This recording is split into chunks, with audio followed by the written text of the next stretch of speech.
Three letters, one legend. CSL. In the 550 horsepower M4 CSL, the legendary abbreviation is used for the third time in BMW history. The abbreviation stands for Coupe, Sport, Lightweight. Earlier CSL models now enjoy legendary status and are increasing in value. Does the third derivative in the series also have what it takes to become an icon?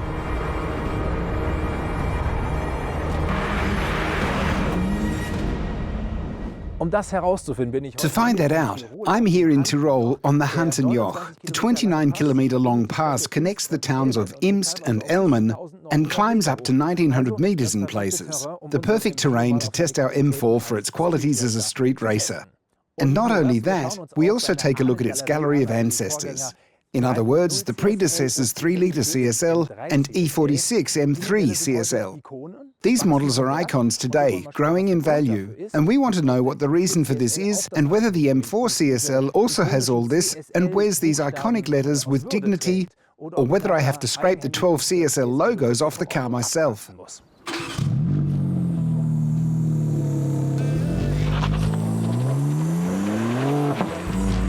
The CSL is the highest of three configuration levels of the G82 series. The entry-level M4 has 480 horsepower. As the M4 competition, it already has 510 horsepower. The CSL tops this with 550 horsepower.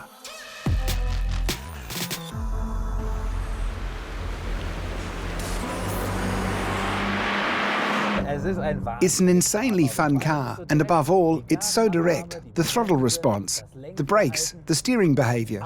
Everything is super responsive, even when I've set everything to efficient and comfort in the setup.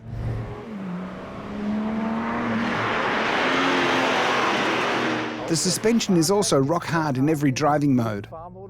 We are also 8mm lower than in the normal M4 competition. So for someone who wants to be sporty on the road, that's perfect. It might be a bit annoying in everyday driving, especially when you're travelling on bad roads. Its uncompromising radicalism is surprising. As a CSL, the M4 becomes a track tool with addictive potential. I don't know whether you can really feel a big difference in terms of performance compared to the M4 competition. In any case, it feels wilder and more aggressive. But where you definitely notice the difference is on the racetrack with an experienced driver. Because on the Nürburgring Nordschleife, the M4 competition was measured with a time of 7:28, was measured with a time of 7 minutes 28.57, and the CSL takes a whole 8 seconds off that time. That's pretty good. After another attempt, it is even 10 seconds. The previous record holder at BMW for production vehicles was the M4 GTS, with just under 7 minutes 28. Its successor, the CSL, takes this record from the GTS with a time of 7 minutes 18 seconds. Yeah, welcome to the cockpit of the BMW M4 CSL. The second chance for a record lap. Now it's important not to make any mistakes, bring the car back, start and finish straight, and hopefully good lap time. Okay, that's it.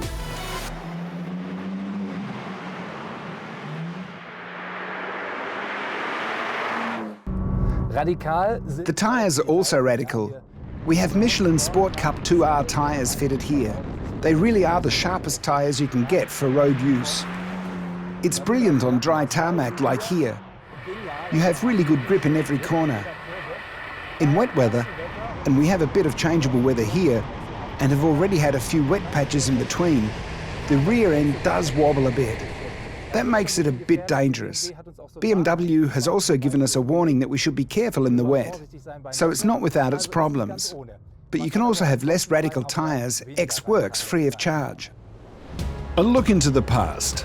Based on the BMW E9, almost 1,300 3-litre CSLs were built in 3 different versions from 1971 onwards. The road-going version was created as a homologation series for racing in the Touring Car Championship. Probably the best-known version is the third from 1973 with 206 horsepower.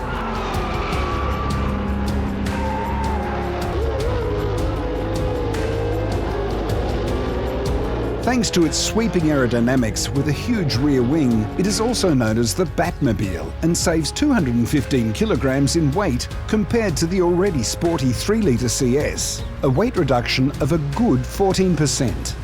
The 3-litre CSL was developed by the BMW Motorsport department together with Alpina and is regarded as the first M vehicle.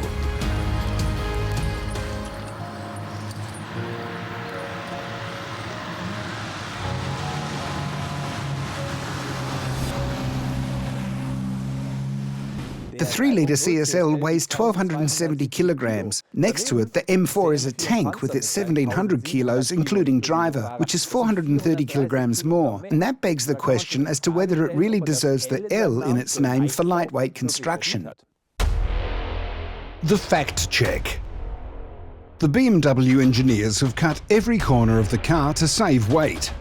Many parts are made of carbon fibre reinforced plastic.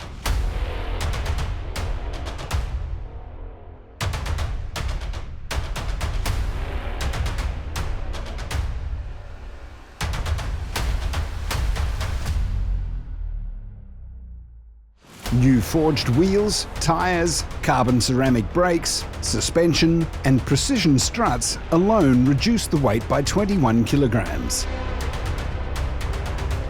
A further 15 kilos of insulating material fly out of the M4. And even the rear lights with unique laser light technology are 400 grams lighter than the conventional rear lights. The titanium exhaust system not only benefits the weight, but also the sound.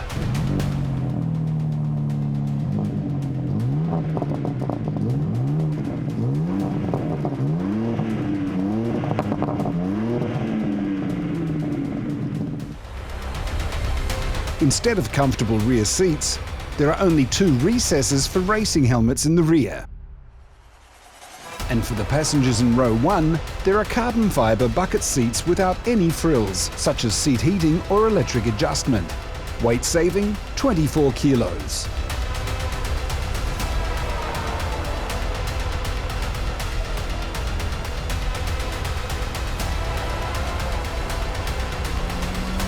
Overall, the CSL sheds 100 kilograms and thus weighs around 6% less than an M4 competition. The difference is, of course, enormous, but at 1,700 kilos, it is still far from being a lightweight. Of course, it wants to fulfill modern safety standards, and we also have a certain degree of everyday usability and comfort. We have the complete cockpit from the standard M4, with multifunction steering wheel, with the entire infotainment unit, even with a mobile phone charging compartment down there. There is one place where I would have been even more radical, and that is the door panelling. This is also normal as in every M4. You could have just installed pull loops to open the door. It saves weight, and somehow the armrest gets in the way because I'm sitting so low.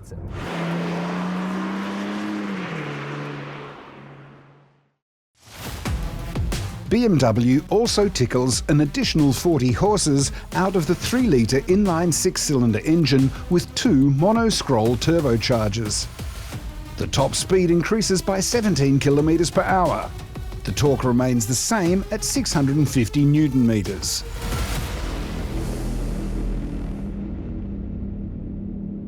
Leaving the CSL models out of the equation, even more refined mid-range sport versions in limited numbers are a tradition at BMW. It all started in 1973 with the 2002 Turbo. Today, with 1,672 units, it is a sought-after collector's item.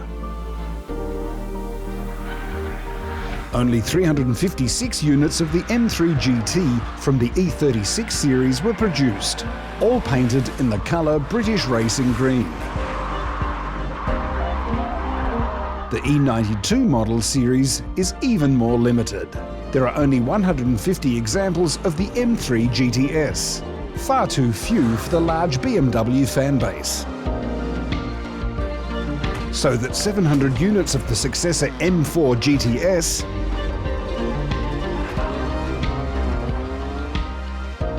and 1,000 units of the 2022 M4 CSL will be built. The more vehicles, the better for BMW. But the lower the numbers, the higher the legend potential.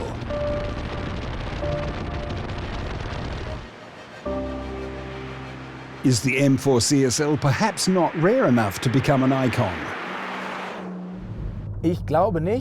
I don't think so, because 1,300 examples of the 3-litre CSL were built back then, and the prices are through the roof. Six-figure euro sums are being asked for them.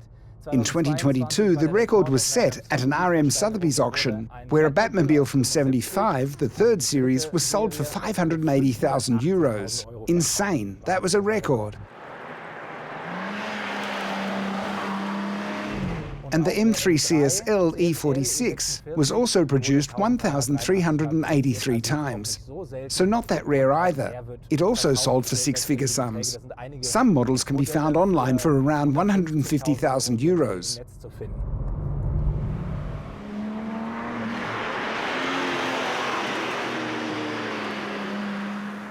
The second CSL of the M3 E46 series from 2003 is only available in sapphire black or silver grey. The basic equipment included neither air conditioning nor radio, to save weight.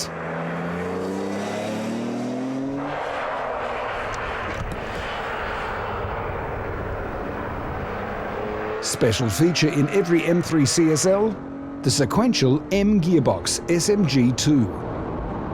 At 1,385 kilograms, the CSL is 110 kilos lighter than the base vehicle, the M3 E46.